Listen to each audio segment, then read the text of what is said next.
Hello students, आज हम start करने जा रहे हैं क्लास 8 का चैप्टर 1 जिसका नाम है रेशनल नंबर।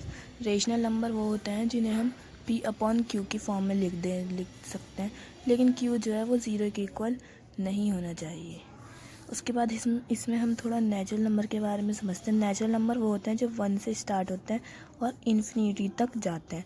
उसके बाद हम होल नंबर के बारे में थोड़ा समझते हैं। होल नंबर वो होते हैं जो 0 से स्टार्ट होते हैं और इन्फिनिटी तक जाते हैं। जो होल नंबर होते हैं उनमें सारे नेचुरल नंबर पहले से ही आते हैं। अब हम इंटीजर के बारे में समझ लेते हैं। इंटीजर वो नंबर होते हैं जो पॉजिटिव भी होते हैं और नेगेटिव भी। इसमें दोनों नंबर आते हैं और इंटीजर में होल नंबर और नेचुरल नंबर दोनों आते हैं। उसके बाद हमने रैशनल नंबर के बारे में पढ़ा कि जो p/q की फॉर्म में लिखे जा सकते हैं, लेकिन q 0 के इक्वल नहीं होना चाहिए। रेशनल नंबर की कुछ प्रॉपर्टीज़ देख लेते हैं। सबसे पहली प्रॉपर्टी आती है क्लोज़र प्रॉपर्टी। क्लोज़र प्रॉपर्टी मतलब होता है कि अगर कोई होल नंबर है या नेचुरल नंबर है या इंटीजर है, अगर हम उसमें कुछ ऐड करें या सब्ट्रैक्ट करें या इनटू करें या डिवाइड करें उसे, तो क्या हमें वापस से होल नंबर मिल रहा है। अगर हम किसी इंटीजर को डिवाइड करें, मल्टीप्लाई करें, प्लस करें, माइनस करें, तो क्या हमें दोबारा से इंटीजर मिल रहा है, हमें ये देखना होता है इसमें। तो सबसे पहले होल नंबर के बारे में हम बात करते हैं। होल नंबर को जब हम ऐड करते हैं तो हमें दोबारा से होल नंबर ही मिलता है और होल नंबर में एडिशन प्रॉपर्टी होती है। उसके बाद हम सब्ट्रैक्शन के बारे में बात करते हैं। सब्ट्रैक्शन में होल नंबर हमें वापस से नहीं मिलता, इसलिए सब्ट्रैक्शन में होल नंबर जो होता है वो क्लोज़र नहीं होता। उसके बाद हम इसमें मल्टीप्लिकेशन के केस में देख लेते हैं। मल्टीप्लिकेशन, अगर हम किसी होल नंबर को दूसरे होल नंबर से इंटू करेंगे तो हमें एक होल नंबर ही मिलता है और ये भी क्लोज़र प्रॉपर्टी के अंडर आता है। हम डिवीज़न की बात करते हैं।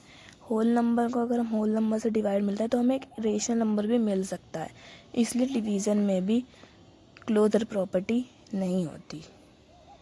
अब हम इंटीजर के केस में देखते हैं कि क्या इंटीजर की एडिशन में, सब्ट्रैक्शन में, मल्टीप्लिकेशन में, डिवीज़न में क्लोज़र प्रॉपर्टी होती है या नहीं।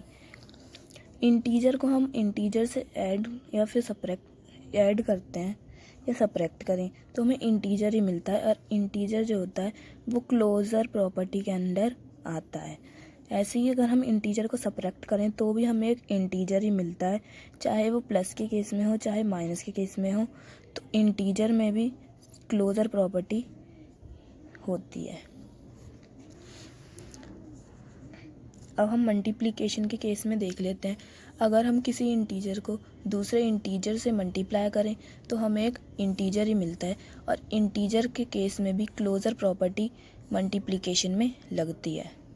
अब डिवीज़न के केस में हम देख लेते हैं। जब हम एक इंटीजर को दूसरे इंटीजर से डिवाइड करते हैं तो हमें ज़रूरी नहीं कि हमें इंटीजर ही मिले, हमें कभी कभी इंटीजर भी मिल सकता है, लेकिन कभी कभी रेशनल नंबर भी मिल सकता है।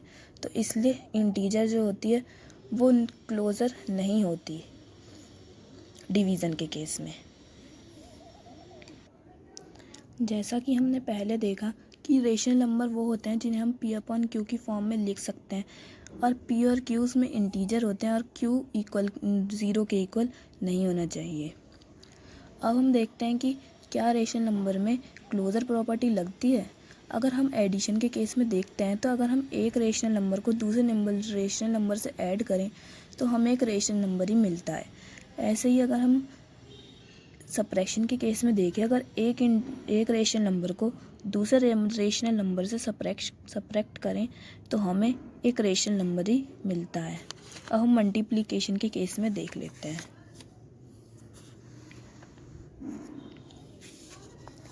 अगर हम एक रेशनल नंबर को दूसरे रेशनल नंबर से इंटू करें तो हमें एक रेशनल नंबर ही मिलता है, लेकिन डिवीज़न के केस में ऐसा नहीं होता।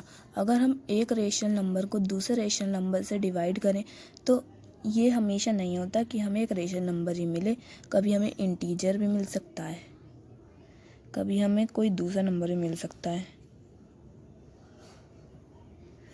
अब हम रेशनल नंबर की दूसरी प्रॉपर्टी के बारे में देखते हैं जिसका नेम है कम्यूटेटेड प्रॉपर्टी।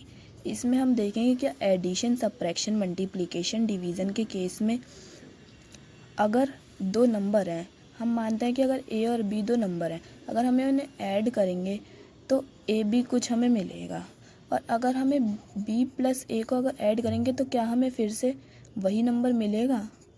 हम इसमें ये चेक करेंगे। तो अगर होल नंबर के केस में देखें तो एडिशन में अगर हम a प्लस बी करेंगे या b प्लस ए करेंगे तो वो दोनों इक्वल होता है। एडिशन में एक कम्यूटेटिव प्रॉपर्टी लगती है होल नंबर के केस में। अब सब्ट्रैक्शन में देख लेते हैं कि सब्ट्रैक्शन में ऐसा नहीं होता। सब्ट्रैक्शन जो होता है वो कम्यूटेटिव प्रॉपर्टी पे नहीं आता। अब मल्टीप्लिकेशन में देख लेते हैं। हम मल्टीप्लिकेशन के केस में देख लेते हैं। अगर हम एक नंबर को दूसरे नंबर से इंटू करते हैं तो हमें, अगर हम उनकी जगह चेंज करके भी इंटू करेंगे तो भी हमें वही नंबर मिलेगा। तो मल्टीप्लिकेशन में भी कम्यूटेटिव प्रॉपर्टी लगती है। अब हम डिवीज़न के केस में देख लेते हैं। अगर हम डिवीज़न में किसी नंबर को आगे पीछे करके डिवाइड करेंगे तो वो हर बार इक्वल नहीं आएंगे, तो डिवीज़न में कम्यूटेटिव प्रॉपर्टी नहीं लगती। अब हम इंटीजर के केस में देख लेते हैं। इंटीजर में भी ऐसा ही होता है। जब हम ऐड करेंगे दो इंटीजर को तो हमें वही, अगर हम उनकी जगह चेंज करके दोबारा से ऐड करेंगे तो भी हमें एक इंटीजर ही मिलेगा। इंटीजर में कम्यूटेटिव प्रॉपर्टी लगती है, सब्ट्रैक्शन में नहीं लगती, मल्टीप्लिकेशन में भी लगती है और डिवीज़न में नहीं लगती। ये सेम होल नंबर की तरह ही इसके केस हैं। अब हम रेशनल नंबर के बारे में देख लेते हैं। अगर दो रेशनल नंबर को अगर हम ऐड करेंगे, अगर हम उनकी जगह चेंज करके भी उन्हें ऐड करेंगे तो भी हमें वही मिलेगा। ऐसे ही अगर हम सब्ट्रैक्शन में करेंगे दो रेशनल नंबर को, अगर हम उनकी जगह चेंज करके उन्हें माइनस करेंगे तो हमें वो सेम नहीं मिलते। इसलिए जो सब्ट्रैक्शन के केस में कम्यूटेटिव प्रॉपर्टी रेशनल नंबर में नहीं लगती।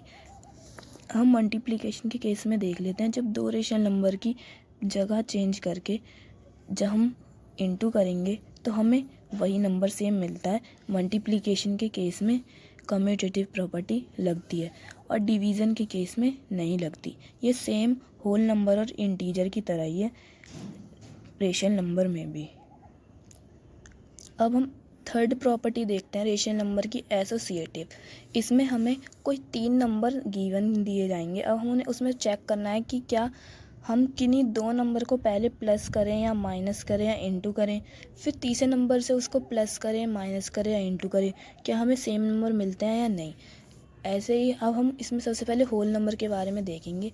अगर हमें कोई तीन नंबर होल नंबर गिवन है, अगर हम पीछे वाले दो होल नंबर को पहले ऐड करके फर्स्ट वाले में फिर ऐड करें वो नंबर, और अगर हम दूसरे केस में दो नंबर को पहले ऐड करके तीसरे वाले नंबर से फिर ऐड करें तो दोनों नंबर सेम आएंगे। इसलिए होल नंबर में जो है वो एसोसिएटिव प्रॉपर्टी लगती है। सब्ट्रैक्शन के केस में ऐसा नहीं होता। मल्टीप्लिकेशन के केस में भी हमें सेम नंबर मिलते हैं और इसलिए मल्टीप्लिकेशन के केस में भी एसोसिएटिव प्रॉपर्टी लगती है। डिवीज़न के केस में ऐसा नहीं होता। सेम ऐसे ही इंटीजर और रेशनल नंबर में भी होता है। एडिशन में एसोसिएटिव प्रॉपर्टी लगती है, सब्ट्रैक्शन में नहीं लगती, मल्टीप्लिकेशन में लगती है और डिवीज़न में भी नहीं लगती। सेम ऐसे ही रेशनल नंबर में भी होता है। रेशनल नंबर के एडिशन के केस में हमें एसोसिएटिव प्रॉपर्टी देखने के लिए मिलती है। सब्ट्रैक्शन में एसोसिएटिव प्रॉपर्टी नहीं लगती, मल्टीप्लिकेशन के केस में लगती है और डिवीज़न में भी नहीं लगती।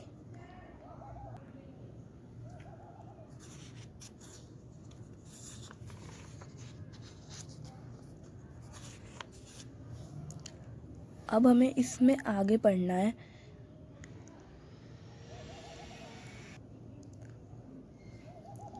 अब हम इसमें देखेंगे कि ज़ीरो का क्या रोल होता है एडिशन में। तो ज़ीरो को जो है एडिशन में एडिटिव आइडेंटिटी बोला जाता है, क्योंकि हम किसी भी नंबर में अगर ज़ीरो को ऐड करेंगे तो हमें वही नंबर वापस से मिल जाएगा। इसलिए ज़ीरो को एडिटिव आइडेंटिटी या एडिटिव नंबर बोला जाता है। ऐसे ही वन का होता है। अब हम वन का रोल देख लेते हैं। अगर हम किसी भी नंबर में 1 को इंटू करेंगे तो हमें वही नंबर दोबारा से मिल जाएगा, इसलिए 1 को मल्टीप्लिकेटिव आइडेंटिटी भी बोला जाता है रेशनल नंबर के लिए। अब नेक्स्ट टॉपिक हमें पढ़ना है negative of a number. Negative of a number को हम एडिटिव इन्वर्स या फिर नेगेटिव इन्वर्स भी बोल सकते हैं। एडिटिव इन्वर्स वो होता है कि अगर कोई नंबर है, जैसे 2 एक नंबर है, उसका एडिटिव इन्वर्स होगा -2। एडिटिव इन्वर्स मतलब होता है कि अगर कोई नंबर है उसे हम ऐसा क्या ऐड करें कि उसका आंसर 0 हो जाए। ऐसे ही अगर 2 में अगर हम ऐड करेंगे -2 तो वो हमें 0 होगा। कैसे? प्लस माइनस माइनस होता है, हमें पता है। 2 में से 2 गया, आंसर आ गया 0। इसलिए जो एक नंबर अगर पॉजिटिव है तो उसका एडिटिव इन्वर्स हो जाएगा माइनस, और अगर कोई नंबर नेगेटिव है तो उसका एडिटिव इन्वर्स हो जाएगा पॉजिटिव नंबर। नेक्स्ट टॉपिक पढ़ेंगे रेसिप्रोकल। रेसिप्रोकल को हम मल्टीप्लिकेटिव इन्वर्स भी बोलते हैं। रेसिप्रोकल मतलब होता है अगर हम एक नंबर है हमारे पास a/b, अगर हमने उसे b/a की फॉर्म में लिख दिया, वो उसका रेसिप्रोकल होता है। और रेसिप्रोकल का मतलब ये भी होता है कि अगर एक नंबर है a/b, अगर हम उसे इंटू करेंगे किसी दूसरे नंबर से, लेट करते हैं हम c/d, तो उसका आंसर 1 आना चाहिए, और रेसिप्रोकल से ही 1 आता है। जैसे अगर 8/21 है, अगर हमने उसका रेसिप्रोकल से उसको इंटू किया 21/8, तो 21 से 21 कैंसिल हो जाता है, और 8 से 8, इसका आंसर 1 आता है। इसलिए 8/21 का रेसिप्रोकल होता है 21/8। उसके बाद इसके आगे हमें देखना है कि मल्टीप्लिकेशन। अब हम देखते हैं कि डिस्ट्रीब्यूटिव प्रॉपर्टी में क्या होता है। अगर हमें 3 रेशनल नंबर दे रखे हैं a, b एंड c, अगर हम a को इंटू करेंगे b से और प्लस करेंगे c, वो इक्वल होता है अगर हम a को इंटू करेंगे b से फिर प्लस करेंगे a को इंटू करके c से। ये दोनों नंबर इक्वल होते हैं। हमें कई क्वेश्चन में देखने के लिए मिलेगा कि हम इस फॉर्म को हमें इसमें लिखना है या फिर इस फॉर्म को हम इसमें लिख सकते हैं। यही होता है डिस्ट्रीब्यूटिव प्रॉपर्टी।